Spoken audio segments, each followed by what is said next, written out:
Welcome back to the Manc Entrepreneur YouTube channel. And I just quickly want to show you what a difference good lights make. Yeah, just a quick example there. Anyway, we're live. Welcome. If you are joining me live, thank you so much for being here. Always appreciate it.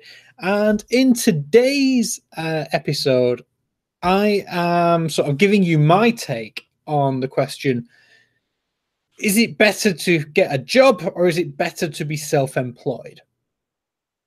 Now, this is a question which I got asked this morning, funnily enough. A friend of mine, Callum, we hadn't spoken in a while, and he just said, I think this would be a really good idea for a video. And I'm interested to see what you think. So that's what I'm going to talk to you about today. Basically, are you going to be an employer or are you going to be an employee? What the sort of main differences are, I guess, from a high level point of view. I'm going to be as unbiased as I possibly can in this video. I have been both. I've been employed and I'm self-employed. So let's start at the beginning. I came from a background where my uncle was self-employed, my dad was self-employed, my granddad was self-employed. So I've always been around the people who have, I've always known that was an option. A lot of people are never told that they can be their own boss or what they can do. Whereas for me, I've always known that it was an option. Obviously, my dad had other entrepreneurial friends, and it's for me, it isn't something which is unusual. I've always been around it. And I always remember thinking when I was in employment, I always sort of just used to think, like, why aren't more people self-employed?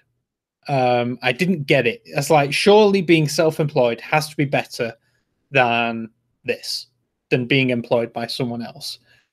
And now I am self-employed, I can look back and honestly say, I know exactly why some people do not go self-employed. It isn't as glamorous. It isn't as I don't know. We'll come on to that in a minute as to the many reasons as to why self-employment may not, and most probably is not, the right path for you. The first, I'd say, right, the biggest one is security, largely. If you are, and again, you have to bear in mind, this is me talking from the UK, bearing in mind this is sort of UK laws and the way business is sort of done in the UK. It may be different wherever you are in the world.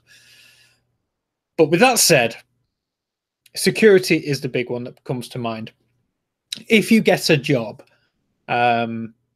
at a firm, and to keep this simple, I'm going to stay in the realms of business. So whether you're working in marketing, sales, customer service, whatever, as long as you're working for a company whose sole purpose is to make profit or to sell products or to sell services. So if you get a job in that sort of industry, largely it is a very secure position to be in once you get past the probation period. I believe the most probation period is about 3 months. And after that, that job is very secure. You know, every month you're going to make X amount of money. That's your wage. That's going to come in. You turn up to work. You do your job, whatever that job may be. And the more you get paid, the more stress that will likely come with the job. But you literally can clock out at the end of the day, 5, 6 o'clock, whenever that may be for you, and go home and think about nothing else. Do your own thing. You can go and play sport, go to the gym, go home to the wife or husband, see the kids, hang out with friends, do whatever. You have no other commitments to work. Now, obviously, like I said, there are nuances to the security piece. You can get made redundant.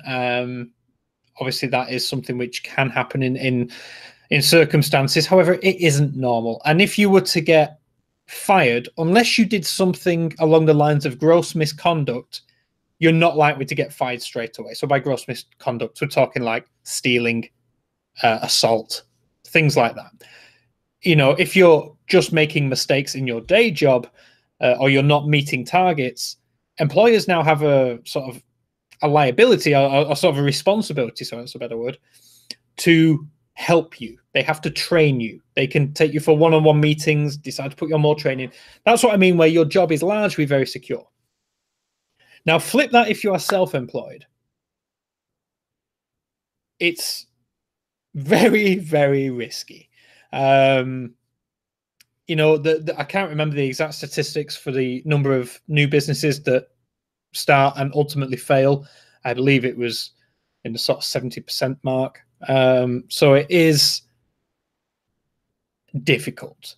And the odds are stacked against you from the beginning.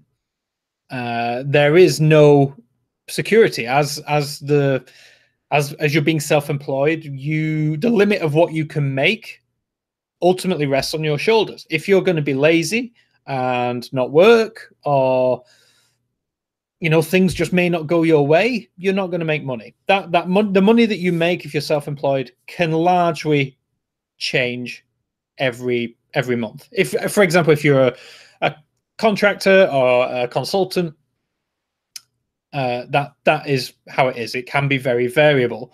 If you are a company and you are employing yourself as a member of paying yourself as a member of the company, as an employee, as well as being as the owner, that can largely, whilst your salary can stay the same, it will often be low for maybe tax reasons or maybe just affordability reasons. And the majority of your other cash will then come from profits of the business through dividends.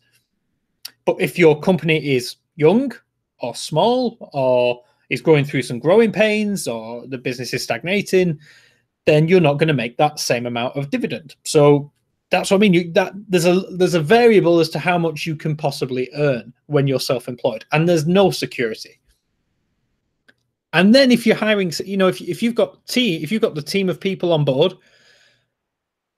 that again is a responsibility of you.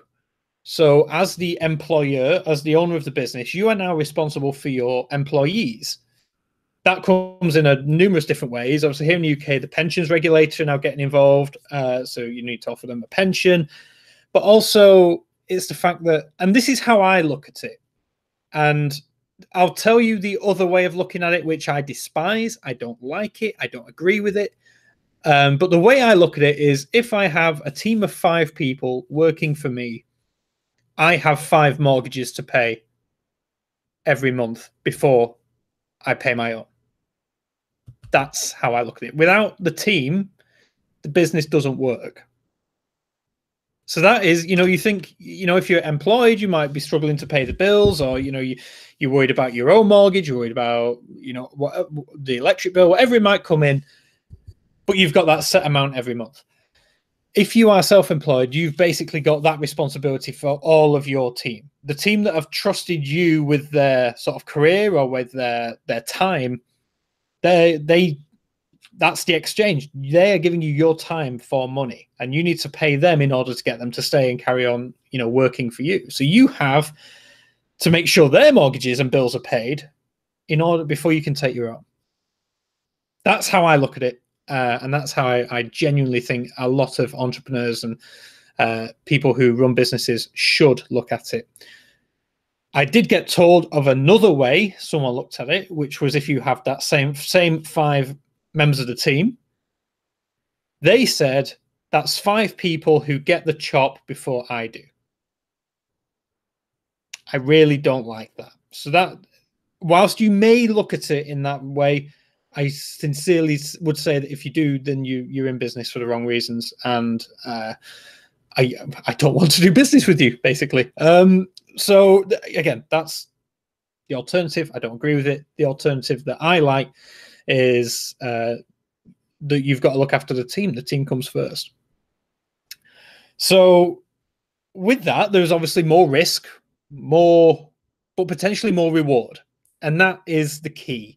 Is that if you are in employment, you will have the corporate ladder, so to speak, of which you can climb, and you can get promoted and become a team leader, a supervisor, a manager, director level, account director, whatever, and maybe one day make your way up to, you know, key positions in the company. Maybe, well, depends. Director of sales, director of marketing, maybe even get a board position if you are fortunate enough and good enough.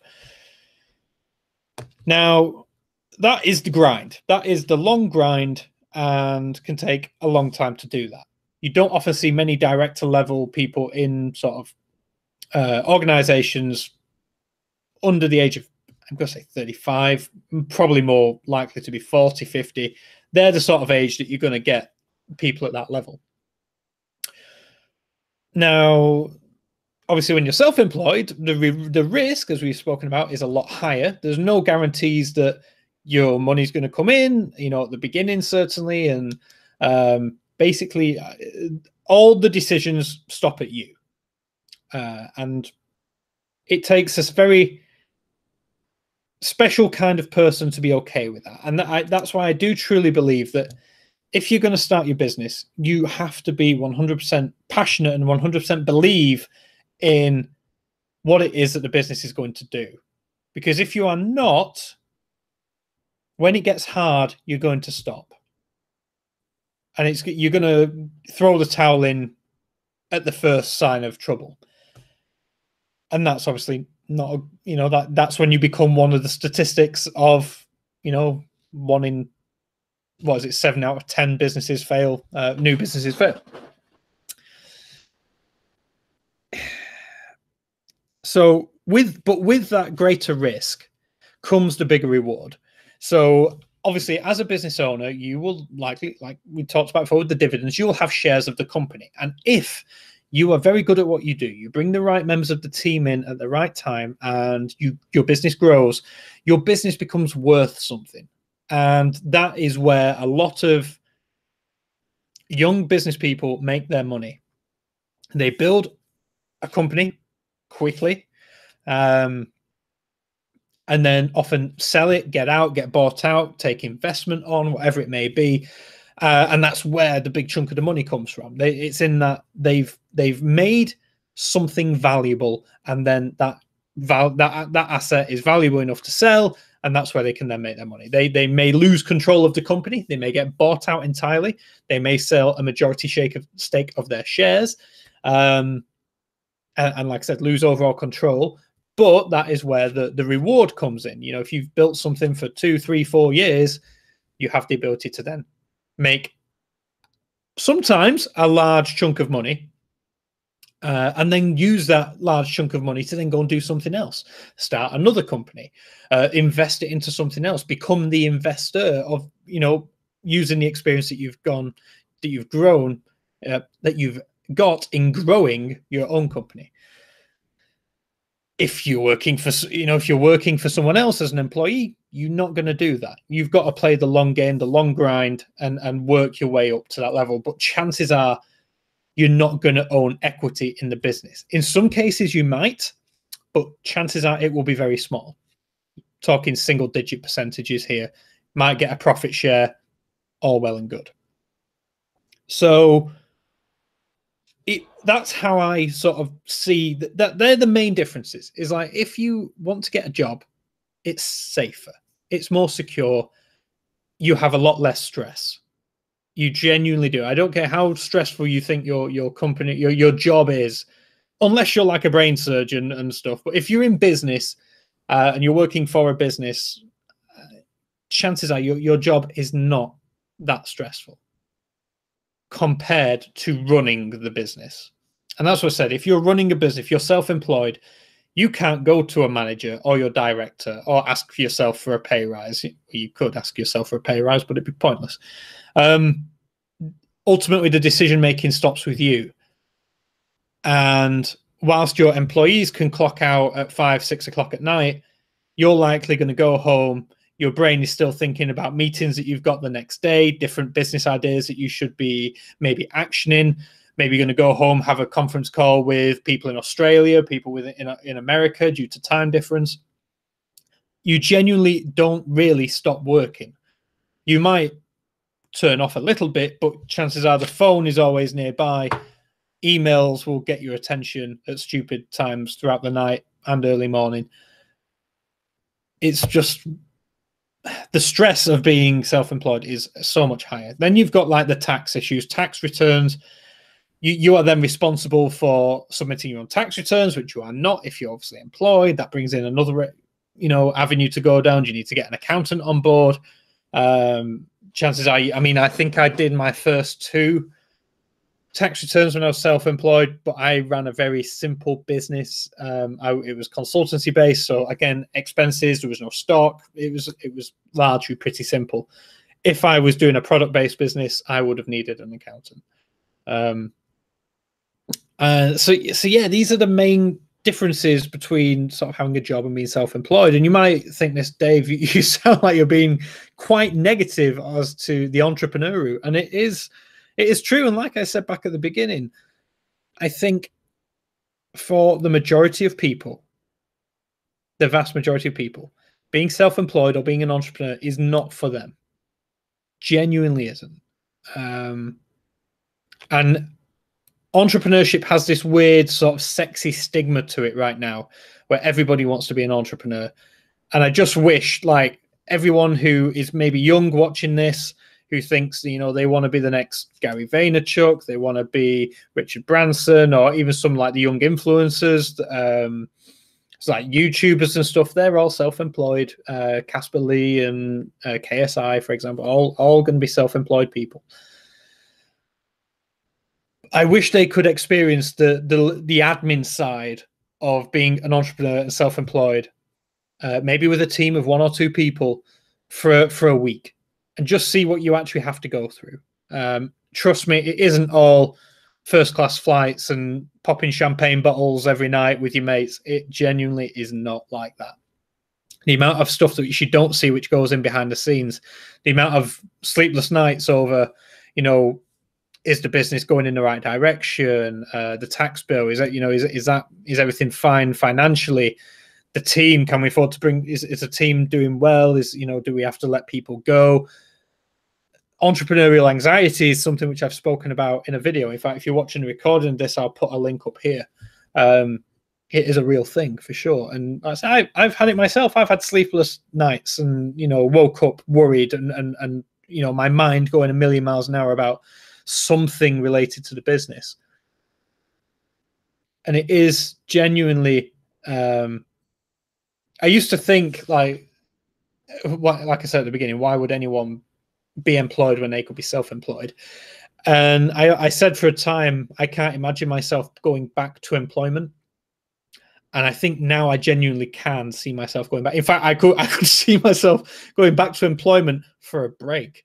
So I could just literally step away from some craziness, and just take a breather. I'm not going to, unless I genuinely have to at some point, which hopefully I will never have to do, because I do believe that the reward is worth the risk and the stress and everything else. Ultimately, I believe that is the way to go. Now, there is a middle ground to this. Is like, if you are entrepreneurial as a person, but you are not sold on the idea of taking that risk, the middle ground is being an intrapreneur. And again, I've created a video on this in the record. If you're watching the recording, I'll put the link up here again to that video. Intrapreneurship is basically being an entrepreneur working for someone else, working in a company, but where they have given you entrepreneurial sort of freedom to basically have a lot more control and a lot more direct sway on direction of what it is that you'll be doing. That is a fantastic avenue to go down if you are an entrepreneur, but don't want the risk of running your own business. Or maybe you don't even know what business you would go into. Then that is still, you can use your entrepreneurial making money sort of mindset for someone else. And like I said, there is the new startup scene as well. We can't not talk about the startup scene. If you are not the CEO or the CEO, if you're starting a new business and you're classing yourself as a startup, whether or not you're taking investment, that is a totally different argument. But ultimately, if you are one of the first employees into the business, that is where the rewards could potentially come. That's the sort of middle ground, is that even if you're not the owner of the startup, if you are one of, I mean, it's famous story, I think Facebook's number 3 and number 4 employees are now multimillionaires due to the share options that they got when they first started. So again, that they are employees. They worked very closely with Mark Zuckerberg and probably had a lot, well, they definitely had a lot less of the stress that Zuckerberg had.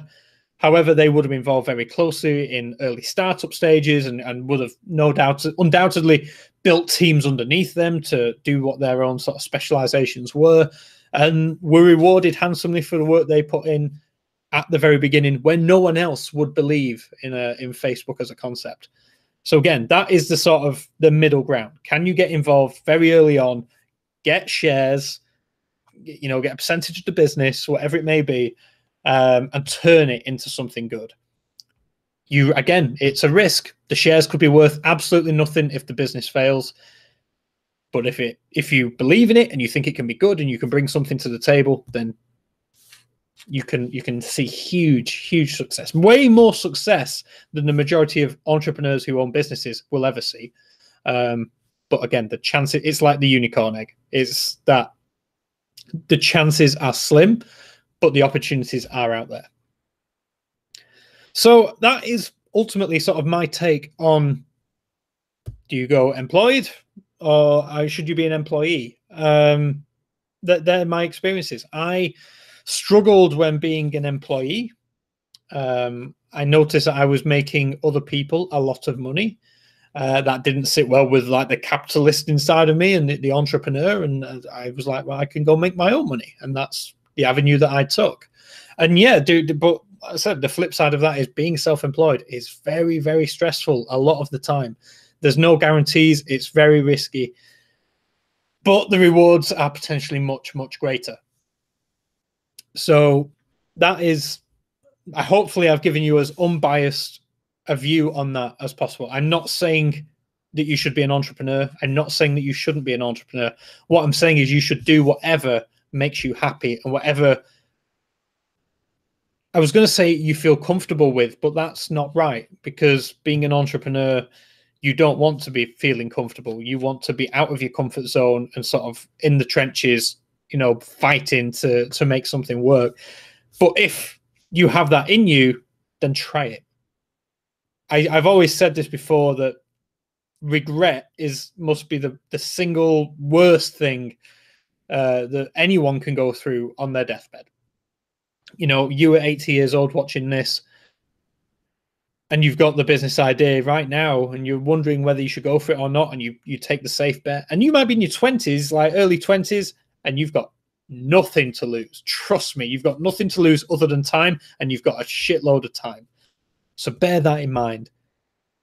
If you really want it, if you think you want it, and ignore the glamorous portrayal of entrepreneurship, it isn't real. I promise you, it isn't real. Don't believe if you search the hashtag like entrepreneur on Instagram, you'll be absolutely sucked into boats and yachts and fancy watches and Ferraris, and it ain't like that. If you think you can make a difference, you think you can build something that is valuable to other people, then go for it. Because if you don't go for it, you'll always wonder what if. But if after hearing, the stress involved and the responsibilities involved with running your business, you think that just ain't me, there's nothing wrong with that. I can totally see where you're coming from. And like I said, working your way up the corporate ladder instead is a safer option, and you can be just as happy, if not, you'll be much happier doing that than you will be trying to run a business. So ultimately, the answer is, it's up to you. I've tried to lay out exactly the key points there. In fact, there's one that has just come to my mind, which does sway in the favor of being self-employed, and that is sort of freedom. The time freedom, and hopefully money freedom as well. Like I said, if you're one of the ones who can make it work, financial freedom comes a lot quicker normally, as in like, it's one of those like, how to explain this? If you're in a job, the financial freedom you get there at the beginning is greater than the financial freedom of starting something from scratch, because it's going to take you realistically at least 12 months to make enough money to make the business at a stable, secure level if you're not taking investment. Remember, investment might be cheating, just saying, depending on the business model. But the entrepreneurship over time, over the long game, gives you time freedom, which the job won't, and potentially bigger financial freedom. Time freedom is just stuff like today, or tomorrow, for example. If you're watching this and you have a job, I could go to Costa at 11:30 tomorrow morning, stay there for an hour. Could make a call to go and see a friend of mine, if he's around, just go see him at 2, and then come back and do my working day. I could work until 11 o'clock at night. You can't do that in a job. Usually you have to be, unless you're working remotely, but even then you still have to be active in work mode from your set time. That's the other big difference, is the freedom of movement. And but even then, if you've got premises and employee as being self-employed, you'll still have a commute, you'll still have premises to go to, which then brings with it more stress, more overheads to bear in mind. So as you can say, it's chicken and egg. It genuinely is. And the only answer I can give you watching this is, it's up to you. I've tried to give you it as straight as it is. Like, be brutally honest. Running a business is stressful a lot of the time. But the reward is potentially greater. If you have any questions about anything that I've spoken about today, let me know in the comment section down below. I will 100% get back to you, I promise. If you watching this have your own story to tell, as your own sort of stories of entrepreneurship or being in a job, let me know in the comment section down below as well. I'd love to hear your story, your experience with either one of those things. Yeah, and hopefully you've enjoyed this video. If you have, hit that like button and subscribe if you are new. I do try and get new content out several times a week to keep that new content flowing. There will be e-commerce stuff soon. Like I said, it's still in the new year. We've not seen any big announcements from the big players yet. But again, as soon as there's something going on in e-commerce that I think you should be aware of, I will let you know. With that said, enjoy the rest of your evening. Thank you to those who came in and watched me live today. And with that said, I'll catch you guys soon. Thank you so much for watching. I'll see you in the next video.